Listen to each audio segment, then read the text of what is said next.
Bueno, compañeros y compañeras, capaz que lo primero decir que hoy es un día triste para los Frente Amplistas, porque bueno, se fue Jorge, tuve la suerte de conocerlo, el honor de trabajar con él en algunos ámbitos y creo que a todos nos pega, ¿no?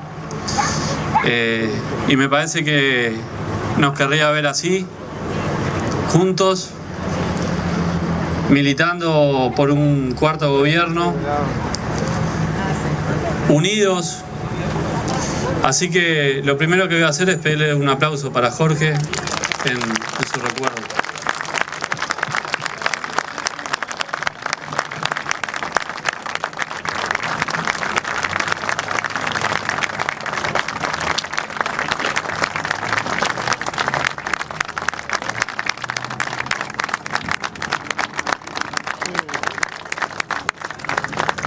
Creo que fue un referente para muchos de nosotros. Le tocó llevar adelante el Frente Amplio en situaciones complejas y además fue un referente en su vida académica. Así que, bueno, creo que los Frente Amplistas les vamos a estar eternamente agradecidos. Compañeros, estamos arrancando una campaña que va a ser difícil, probablemente una de las más difíciles que tenemos en estos últimos años, con cosas nuevas, con cosas que de repente hace 5 años no pasaban. La tecnología está pegando bastante en las campañas electorales. Fíjense, en Brasil se reían de Bolsonaro, en Estados Unidos se reían de Trump, en Argentina se reían de Macri y sin embargo personas que quizás en otro momento nunca nos hubiéramos imaginado que iban a llegar al poder, llegaron. Y llegaron de la mano de algunos fenómenos que todavía creo que no estamos terminando de comprender. ¿Qué podemos hacer nosotros, los Frente Amplistas, los militantes políticos, para contrarrestar ese peso?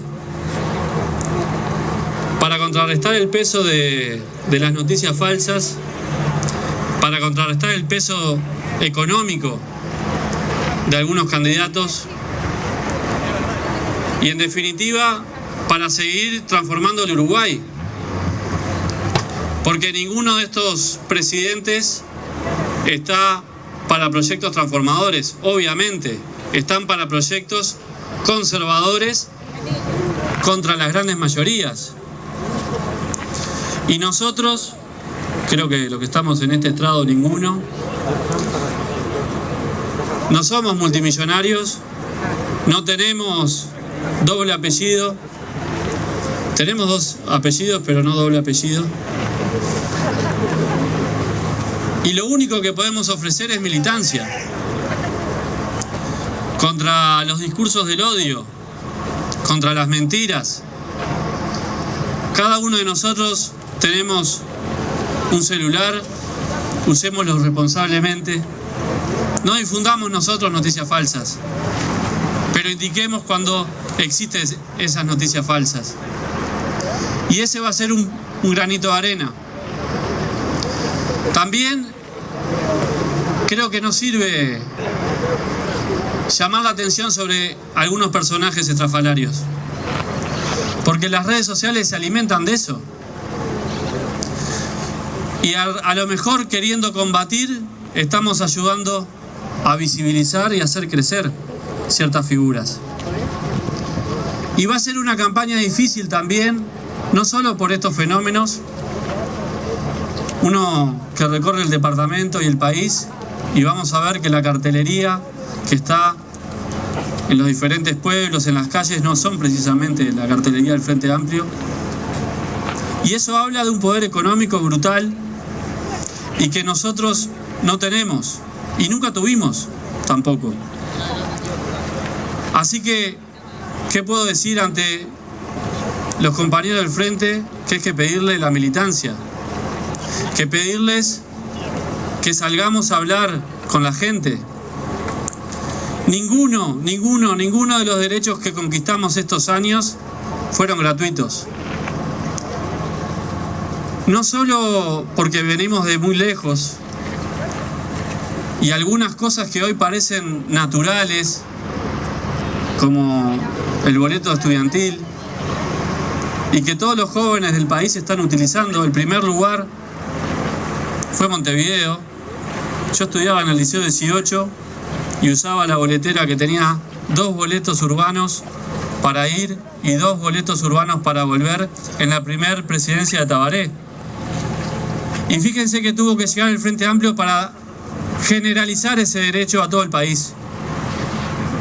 Pero antes existieron compañeros estudiantes que dejaron la vida por ese boleto estudiantil y por pelear por mejores condiciones para la educación. Y resulta que uno habla con la gente y vas a los medios y te dicen, pero si la educación es un desastre. Yo digo, bueno, ¿ustedes saben cuántas becas se daban a los casi 700.000 estudiantes en el año 2005? Poco menos de 4.000 becas.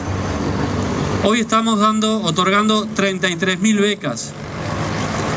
33.000 becas, 6 veces más, compañeros. ¿Y a quiénes son los que reciben esas becas? Son los que más las necesitan. Porque hace unos años había que optar entre que los chiquilines fueran a trabajar o que los chiquilines fueran a estudiar. Y hoy tenés el boleto y hoy tenés una beca. Claro que no alcanza con eso. No alcanza. Hay que seguir aumentando el presupuesto educativo. Pero cuando uno escucha que la educación es un desastre, realmente es indignante que digan eso. A mí me tocó dar clase en liceos sin vidrios, en baños que no tenían limpieza, que no tenían agua. Yo tuve un salón en un pasillo. Entonces que venga Sanguinetti a decirnos que la educación está mal cuando teníamos la misma inversión educativa que Haití, es vergonzoso. Y parece que estamos a la defensiva. Parece que no podemos sentir orgullo de las cosas que logramos. Porque una cosa es reconocer todo lo que falta, que es mucho, porque todavía hay muchos jóvenes que no están accediendo a la educación, y otra cosa es no reconocer todo lo que avanzamos. En estos años, el 90% de los jóvenes que estudian en el interior, en la universidad, son primera generación. En toda la universidad, el 54% de los estudiantes son primera generación. Díganme si eso no es un cambio estructural. Díganme si eso no es una transformación de la sociedad. Díganme. Y además, vamos a los más chicos. La expansión que ha tenido la educación inicial y los cuidados en estos últimos 15 años no se dio nunca en el Uruguay. Prácticamente estamos en la universalización de los niños de 5 años, en la universalización de los niños de 4 años y llegando al 85% en los niños de 3 años. Y eso no era así hace 15 años. ¿Y qué hubiera pasado si no se hubiera dado el aumento en presupuesto educativo? ¿Saben cuánto ganaría hoy una maestra de 20 horas? Una maestra como Daisy, cuando empezó su magisterio. Menos de un salario mínimo. Claro, si lo comparamos con el salario mínimo del Frente Amplio. Por supuesto que si lo comparamos con el salario mínimo de los blancos y los colorados, la historia sería otra. Entonces, invertimos más en educación para mejorar los edificios, para mejorar los salarios, para otorgar becas. Y yo les pregunto, ¿eso no es invertir bien en educación? ¿Qué se hubiera hecho?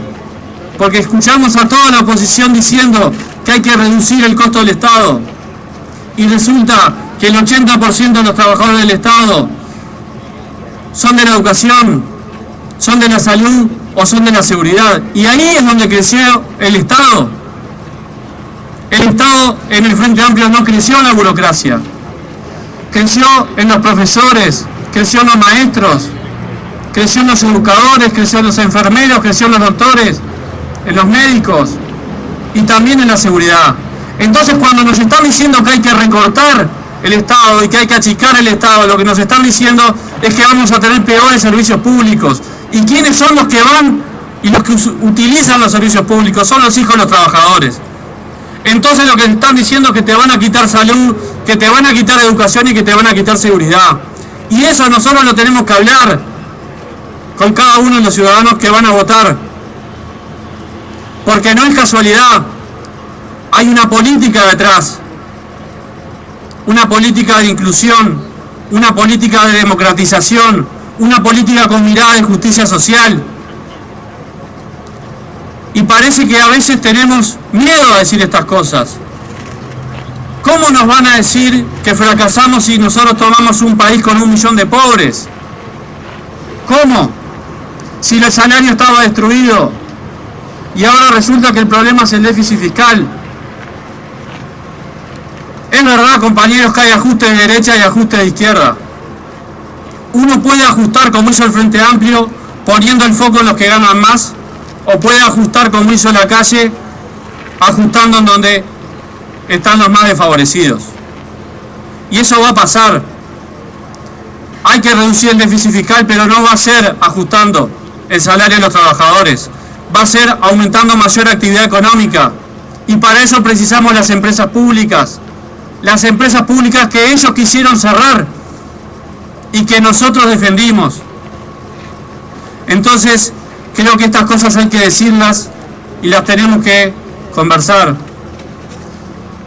Ustedes saben que en América Latina han surgido frentes amplios. Han surgido un Frente Amplio en México, ha surgido un Frente Amplio en Chile, ha surgido un Frente Amplio en Argentina. ¿Por qué fracasaron? Fracasaron porque son una alianza electoral. El Frente Amplio no es una alianza electoral. El Frente Amplio es un partido político con un programa común. Con nuestras diferencias, por supuesto, pero tenemos un programa común que es lo que nos guía. Tenemos 4 candidatos, 4 excelentes candidatos, 3 candidatos y una candidata. Y lo que tenemos que hacer es ir a hablar con los frentamplistas a que vayan a votar. No importa quién voten, no importa que voten a Mario, que voten a Daniel, que voten a Carolina o que voten a Boca, pero que vayan a votar, porque esa es la expresión de apoyo a este gobierno. Y todas las cosas que conquistamos en estos años están en juego. Está en juego el salario de los trabajadores, está en juego la política de vivienda, está en juego la política de salud. O nos olvidamos que antes las familias tenían que elegir a qué hijo le pagaban la cuota para que su hijo tuviera salud y pudiera ser atendido en el sistema de salud. Mucha gente se olvida de estas cosas. Por supuesto que tenemos desafíos. No tocamos el cielo con las manos. Hay muchas cosas que resolver. Tenemos enormes desafíos por delante. Todavía hay uruguayos que tienen problemas de acceso a la vivienda, que tienen problemas para culminar su educación. Pero ¿quién el Frente Amplio si no va a traer las soluciones a esos problemas? Nadie lo va a hacer. Así que, compañeros y compañeras, vamos a seguir transformando el Uruguay. Vamos por el 4º gobierno y, como decía el cantante recién, por el 5º, por el 6º, por el 7º y por el 8º. ¡Viva el Frente Amplio, compañeros!